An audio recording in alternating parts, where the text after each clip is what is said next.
If you're watching this video, it means you have already tried to stop. Wherever it's sugar, tobacco, or the 6 hours spent on your smartphone every day, you tried to quit through sheer force of will, and you failed. You might think it's because you lack discipline, or that you are weak. This is wrong. The problem is not your capacity to want, but the mechanics of a brain. You're fighting against a millennia-old biochemistry that has been hijacked. Your reward circuit, dopamine, does not differentiate between survival and mindless scrolling. It just wants its fix now. Willpower is a battery. It drains with every decision. Every time you resist, you deplete your reserve. In psychology, this is called ego depletion. A study by Roy Boymester showed that people who had to resist chocolate gave up much faster when asked to solve a difficult problem right after a reward. The battery was empty. It's biological, not moral. If you rely solely on it to win this fight, you have already lost. You need a system, a defense protocol that works even when you're tired, even when you're stressed. That's what I'm going to give you. I must be clear.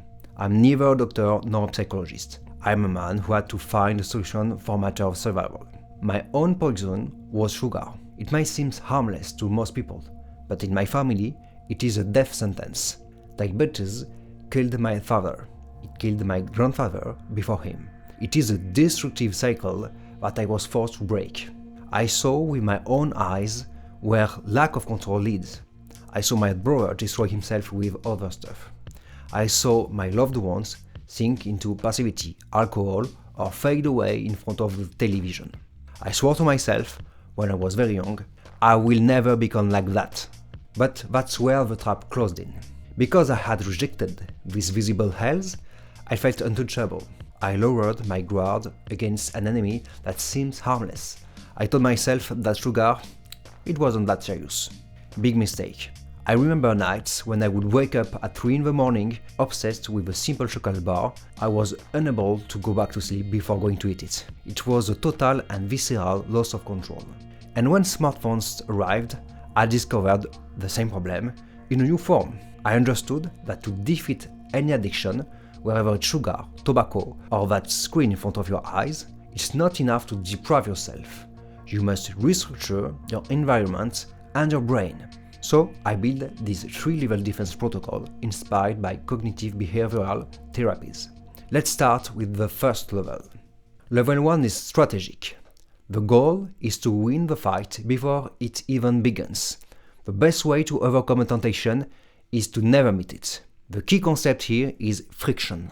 Your brain is a professional procrastinator. It always seeks the path of least resistance. It calculates the ratio, effort to get the fix, reward. If the effort to get dopamine is too high, it gives up. For the smartphone, friction is simple. Put it in black and white, you leave it in another room. The fact of having to get up, walk across the house, disable a setting, this small 20-second effort is enough to tip the balance. In his book, The Happiness Advantage, Sean Acker explains his principle of the 20-second rule. He proved that simply adding a 20-second delay before a negative action is enough to deactivate the brain's automatic response. For my sugar addiction, the rule became 0 stock at home. It is non-negotiable. If the craving hits me at midnight, I have to get dressed, go out, and go to the night grocery store, which is never open where I live. The friction is colossal. I won't do it. But if the chocolate is in the cupboard, the risk of failure is 100%. Your biggest difficulty at this level is your entourage. Smartphones, like eating industrial cakes full of sugar, are normalized. You will have to be strict. Your environment is your fortress. Negotiate with your loved ones and do not let the enemy enter the base. If, despite the fortress, the enemy manages to penetrate your minds, we move to level 2. If the enemy manages to bypass the friction of level 1, the battle shifts gears. It is no longer in the room, it is in your head. At this stage, raw willpower is no longer enough. You need technique. For this level, I use CBT, Cognitive Behavioral Therapies. It is one of the most effective clinical approaches for reprogramming behavior. But I didn't wait to get an appointment with a psychologist. I used current weapons. I asked an AI, Gemini for now, to build me a 8-week military protocol to crush my addiction. I simply typed, act as a CBT expert, create a gradual program for me to quit whatever, smartphones, sugar, video games. The AI forced me to understand the cycle of addiction. We think the problem is the action, eating, playing. That is wrong. The action is only the end of the chain. The recycle is, first, the trigger, stress, boredom, argument. 2. The automatic thought, I deserve a break, just one more game is fine. 3. The emotion, anticipated relief. And 4. The action. The method consists of hacking this cycle at step 2, the automatic thought. I kept what I called a behavioral journal. It's not a diary, it's a mission report. Every time I had a craving, I coldly noted, what is the situation? What is the excuse my brain is inventing? You will realize that your brain is lying to you. It tells you, it will relax me, while the data proves that you will be more stressed afterward. CBT is about confronting these lies with logic.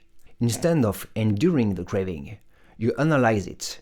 You move from status of victim to that of observer. And little by little, by following this gradual program week after week, something changes profoundly.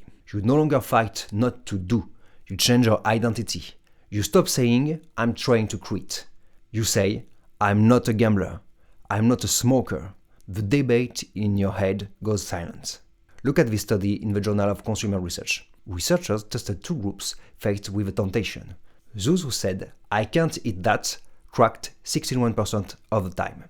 Those who said, I don't eat that, cracked only 36% of the time. Changing a single word doubled their success rate. Words program your brain. But sometimes, logic and analysis are not enough. The beast is too strong, the pain is physical. That's when we enter the last level. There will be days when neither the fortress, level 1, or the logic of your new identity, level 2, will be enough. The monster is there. It is physical. It is the pain of withdrawal, tension, agitation, a knot in the stomach.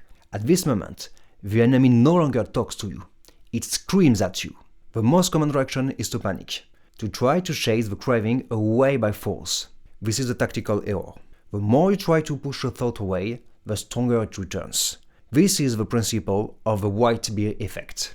This is what the psychologist Daniel Wegner demonstrated. Try not to think about a white bear, and that's all you will see. That's why Dr. Alan Morlatt, a pioneer in addiction treatment, developed urge surfing. He proved that the craving curve naturally collapses after 20 minutes if you don't fight it. The combat method is counterintuitive. It is inspired by acceptance and commitment therapy. Do not fight. Surf. A compulsive craving works like a wave. It rises, reaches the peak of maximum pain, and always crashes. Your job is not to fight it. Your job is to stay standing on the board for 15 minutes. It is a scientific fact. A craving, an urge, only lasts 15 to 20 minutes if you don't feel it. It is a chemical clock. Observe the pain. Become the analyst of your own sensations. Tell yourself, look, I feel tension. It's just a chemical signal. I'm watching it, but I'm not acting. By introducing this pause of consciousness, you diffuse the urgency. You watch the wave crash on its own. This is the most difficult and most rewarding victory. But the fight is never over. There is one last risk, the most insidious one. By applying these 3 levels, friction, identity, surfing, silence will eventually return to your mind. Today I can see a packet of cookies and I feel nothing. The fight is over. But I end with a vital warning. The greatest danger that awaits you now is not failure. It is victory. The Greeks called this hubris, overconfidence. The day you tell yourself, it's fine, I'm cured, I can have just a little, you have lost. The demon never dies, it sleeps with one eye open. A breakup, a physical injury, a period of chaos. The enemy waits for your moments of weakness to return. So don't try to apply everything tomorrow. Start with level 1. Cut the source. Throw away what you need to throw away. Make your environment a fortress. If you want to share your personal experiences on this topic, please share them.